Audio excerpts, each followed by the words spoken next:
পক্ষী মানব ইন্দোনেশিয়ান যুবক সুলাইমান। আচ্ছা বলুন তো, এরকম চমৎকার একটা পাখির গায়ের মধ্যে আপনি পানি মারছেন, আর সেই পাখিটা ডানা ঝাপটে ডানা উল্টে আপনাকে স্বাগতম জানাচ্ছে, আপনার সাথে খেলছে, এবং আপনি যে তাকে গোসল করাচ্ছেন, এই বিষয়টা সে এনজয় করছে। এটা কি আমাদের সাথে হতে পারে?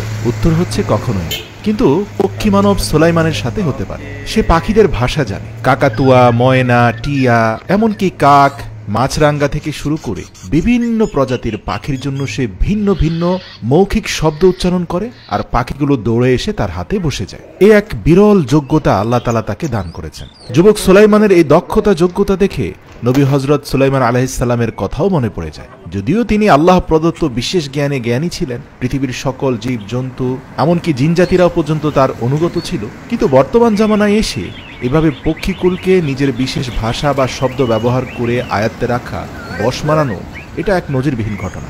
আপনি সত্যি অভিভূত হবেন ইন্দোনেশিয়াতে তার গ্রামে গেলে। পুরো গ্রামব্যাপী অসংখ্য পাখিদের মিলন মেলা। এই সকল পাখি কিন্তু একজন বিশেষ ব্যক্তির সাথে বন্ধুত্ব করেছে বলে এই গ্রামে প্রতিনিয়ত আনাগোনা করে, আর সেই বিশেষ ব্যক্তিটির নাম হচ্ছে সুলাইমান। তার বাড়ির আঙ্গিনায় ছোট ছোট প্লাস্টিকের পাত্রে অসংখ্য পানি আছে, যেখানে ভিন্ন ভিন্ন প্রজাতির পাখিরা এসে গোসল করে। সে বিভিন্ন পাকা পেঁপে ভেঙে রেখে দেয় যাতে পাখিরা এসে পেঁপে খেতে পারে। এছাড়াও বিভিন্ন ধরনের পোকামাকড় নিয়েও ছোট ছোট পাখিদেরকে একটি দুটি করে পোকামাকড় দেয়। আবার সেই পোকামাকড় খাওয়ার লোভে সুলাইমানের কাছে ফিরে আসে। আর পাখিদেরকে ডাকার জন্য সে ভিন্ন ভিন্ন যে শব্দগুলো মুখে করে, এগুলো শুনতে একই রকম মনে হতে পারে, কিন্তু এগুলোর মধ্যে সূক্ষ্ম তারতম্য আছে। সে জানে কোন পাখিটা কোন ভাষা বোঝে।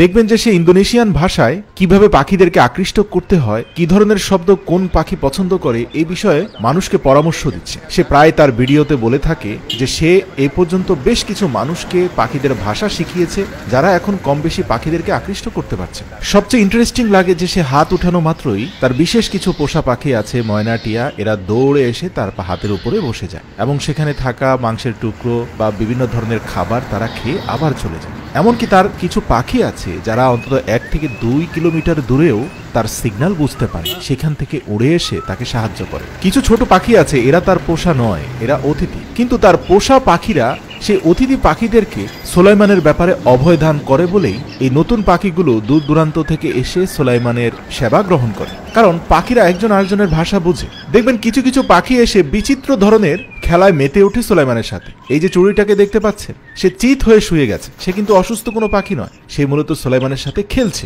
এরকম আন্তরিকতা এবং ভালোবাসা সুলাইমান দেখাতে পারে বলেই তার সাথে পাখিদের এতটা সখ্যতা, এতটা আন্তরিকতা। দেখুন, এই পাখিটা তার ডানার উপর থেকে নির্ভরশীলতা হারিয়ে পুরোপুরি সুলাইমানের উপর নির্ভরশীল হয়ে গেছে। সুলাইমানের আঙ্গুলের ইশারায় সে নাচছে, দুলছে, গাইছে। জেনে অবাক হবেন যে সুলাইমান এক বিশেষ ধরনের পোকা চাষ করে। এই পোকাগুলো হচ্ছে তার অধিকাংশ পাখিরই প্রিয় খাদ্য, আর সে এই পোকাগুলো দিয়ে পাখিদের মন রক্ষা করছে, যার কারণে বছরের পর বছর ধরে পাখিরাও তাকে ছেড়ে যাচ্ছে না। প্রতিদিনই কয়েকশো মানুষ সুলাইমানের গ্রামে এসে জমা হয় তার পাখিদের সাথে